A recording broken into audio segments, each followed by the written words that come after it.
और चलिए आगे बढ़ेंगे, बात अब अमेरिका की करते हैं, जहां राष्ट्रपति पद के उम्मीदवार डोनाल्ड ट्रंप की रैली में उस समय सनसनी फैल गई जब एक संदिग्ध शख्स उस रैली में घुस गया। संदिग्ध शख्स को वहां पर पुलिस ने पकड़ा, यूएस पुलिस ने पकड़ लिया और प्रेस के लिए आरक्षित एरिया में दरअसल ये घुस गया था संदिग्ध।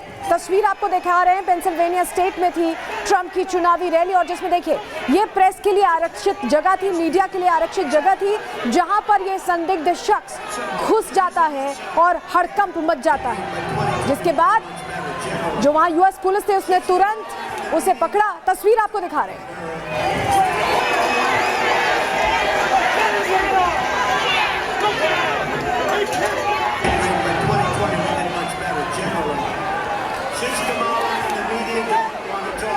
तो देखिए आप ये देख रहे हैं पेंसिल्वेनिया यूएस में जो रैली थी उसमें ये संदिग्ध कैसे घुसा है, आपको तस्वीर में दिखा रहे हैं।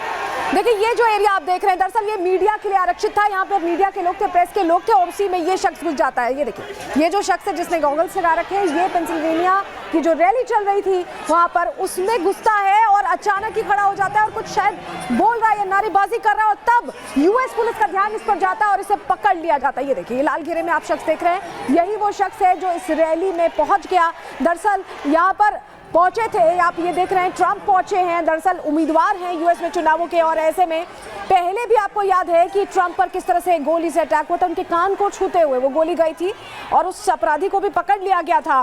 तब भी ट्रंप ने बताया था कि वो मजबूत है और अब इस बार फिर से संदिग्ध ये पहुंचा है जिसे तुरंत यूएस पुलिस ने पकड़ लिया। लेकिन सवाल यह है कि बार बार आखिर ट्रंप को चुनावों के दौरान टारगेट क्यों किया जा रहा है, क्योंकि इससे पहले भी वो तस्वीर सामने आई थी, बाकायदा फायरिंग हो गई थी और ठीक कान के बगल से गोली निकली थी। हालांकि ट्रंप सुरक्षित थे और इस बार फिर संदिग्ध पेंसिल्वेनिया में दिखाई दिया है, जिसको लेकर प्रश्न खड़े हो रहे हैं।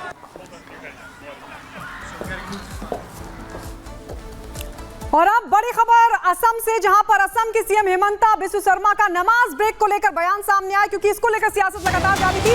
हिमंता ने कहा कि फैसला मेरा नहीं बल्कि विधानसभा का है। विधानसभा में नमाज ब्रेक खत्म होने पर बोले हिमंता बिस्वा शर्मा, उनकी तरफ से स्टेटमेंट जारी हुआ है। उन्होंने कहा कि मेरा फैसला नहीं बल्कि ये फैसला विधानसभा का है, सर्वसम्मति से लिया गया फैसला, ये भी कहा हिमंता ने और साथ ही कहा कि छुट्टी खत्म करने का फैसला सभी विधायकों का है। सुनिए हिमंता बिस्वा शर्मा ने क्या कुछ कहा।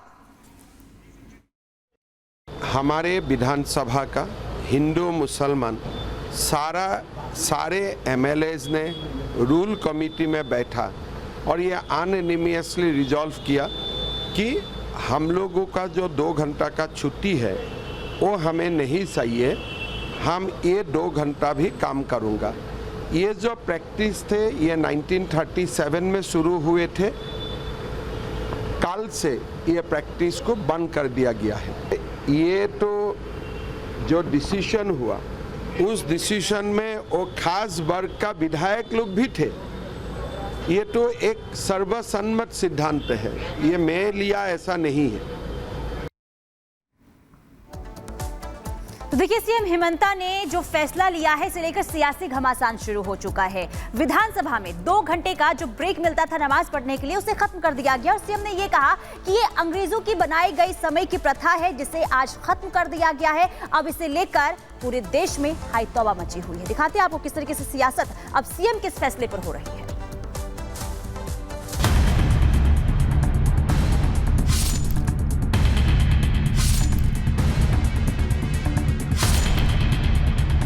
शुक्रवार का दिन भी हम लोग विधानसभा करेगा, नॉन स्टॉप हम लोग विधानसभा करेगा। इसको इस्लामोफोबिया मुसलमानोफोबिया हो गया है। जो भी हमने उचित समझा वो हम कर दिया है।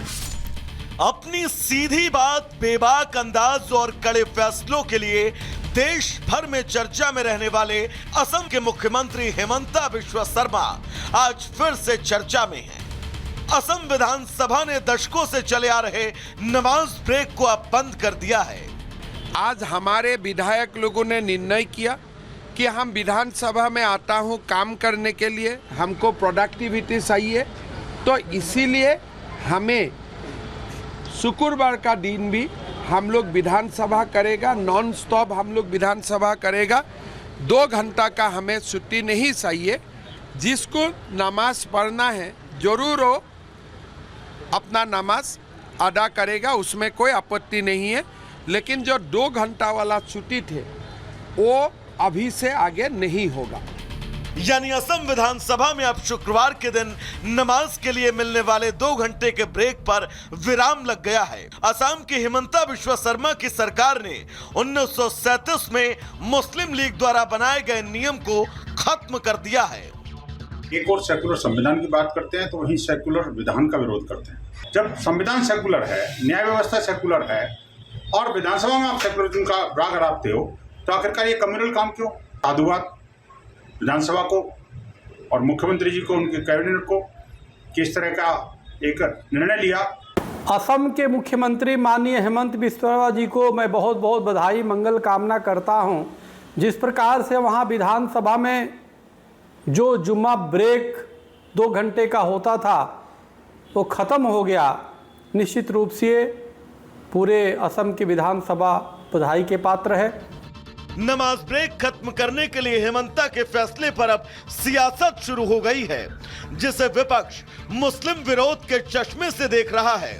बिहार के पूर्व डिप्टी सीएम तेजस्वी यादव ने हेमंता सरकार के इस फैसले पर सवाल उठाए। हेमंता सरकार के फैसले पर मौलाना साजिद रशीदी ने भी नाराजगी जाहिर की। जो हम लोगों के सरकार ने 65% जो आरक्षण बढ़ाया पिछड़ा दलित आदिवासियों का, उसको शेड्यूल लाइन में डालने, और हम आपको बता दें इधर भी सर कि मामला जो है कोर्ट में चला गया और हम लोग जानते थे कि ये भाजपा नहीं चाहती है और किसी भी कीमत पे शेड्यूल लाइन को जो है और आरक्षण को वो समाप्त करना चाहते हैं। आरक्षण उसने शेड्यूल लाइन में इन लोगों ने नहीं डाला। ये कितने निचले स्तर और घटिया राजनीति है कि इबादत, नमाज जैसी इबादत के लिए वक्त न दिया जाए। ये काम कोई अधर्मी कर सकता है या वो कर सकता है जिसको इस्लामोफोबिया, मुसलमानोफोबिया हो गया हो। असम विधानसभा में नमाज ब्रेक खत्म करने का हेमंता का फैसला उस विजन के साथ भी देखा जा रहा है जिसे पीएम मोदी ने 15 अगस्त को लाल किले की प्राचीर से कहा था कि अब वक्त आ गया है जब देश को सेकुलर सिविल कोड की ओर बढ़ना चाहिए। जिस सिविल कोड को हम लेकर के जी रहे हैं वो सिविल कोड सचमुच में तो एक प्रकार का कम्युनल सिविल कोड है, भेदभाव करने वाला सिविल कोड है। ऐसे सिविल कोड से जब संविधान के 75 वर्ष मना रहे हैं और संविधान की भावना भी जो हमें कहती है करने के लिए, देश की सुप्रीम कोर्ट भी हमें कहती है करने के लिए, और तब जो संविधान निर्माताओं का सपना था उस सपने को पूरा करना हम सबका दायित्व है। और मैं मानता हूं इस गंभीर विषय पर देश में चर्चा हो। असल में नमाज ब्रेक के फैसले पर सियासत जारी है। ऐसे में सवाल है कि सिर्फ तुष्टीकरण और वोट बैंक की खातिर सेकुलर विधान का विरोध क्यों?